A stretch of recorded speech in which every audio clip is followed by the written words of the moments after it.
बच्चों, अब हम इसे लिखकर देखेंगे। तो हमारा प्रश्न है, दिए गए चित्रों के दो दो पर्यायवाची शब्द लिखिए। सबसे पहला जो चित्र है बच्चों, वो आंख का चित्र है और आंख के पर्यायवाची हैं नेत्र और नयन। दूसरा चित्र फूल का है और फूल के पर्यायवाची हैं कुसुम, सुमन।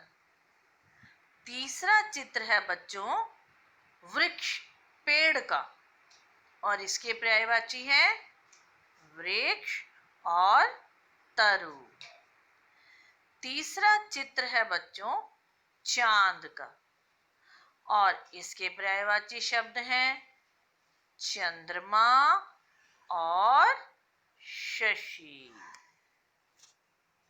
इसके पश्चात अगला प्रश्न है बच्चों, जो हमारा अगला प्रश्न है, इसमें हमने क्या करना है, उचित पर्यायवाची शब्द छांटने हैं और उन पर गोला लगाना है। जैसे हमारा पहला शब्द है हवा। हवा का पर्यायवाची हमने इन तीनों शब्दों में से ढूंढना है और शब्द है हमारे पास पानी, बाग और समीर।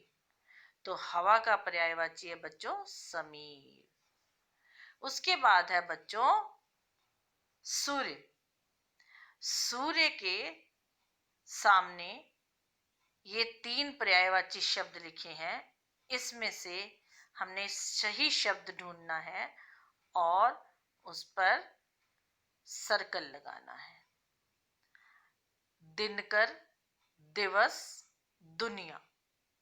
अब हम लगाएंगे दिनकर पर। उसके बाद है बच्चों हमारे पास शब्द दिन और सामने पर्यायवाची शब्द दिए हुए हैं दिवस, जग और कर।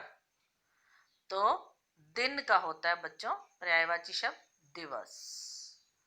उसके बाद है बगीचा और शब्द है हमारे पास पहाड़, बाग और विश्व। और बगीचा का पर्यायवाची शब्द है बाग। अगला प्रश्न देखिए, चित्रों के पर्यायवाची शब्दों को रेखा खींचकर लिखिए। कुछ चित्र दिए हुए हैं, उसके सामने पर्यायवाची दिए हुए हैं। आपने रेखा खींचनी है और बताना है कि इसके पर्यायवाची शब्द कौन से हैं। क में पहाड़ का चित्र है और इसके पर्यायवाची शब्द हैं गिरि और अचल। उसके बाद है बच्चों हाथ का चित्र और हाथ के पर्यायवाची शब्द हैं, एक तो है कर और दूसरा है पाणी।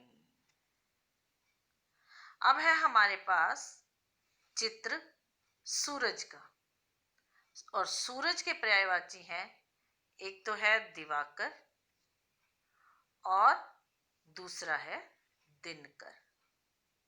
उसके बाद एक और चित्र है राजा का और राजा के पर्यायवाची हैं भूप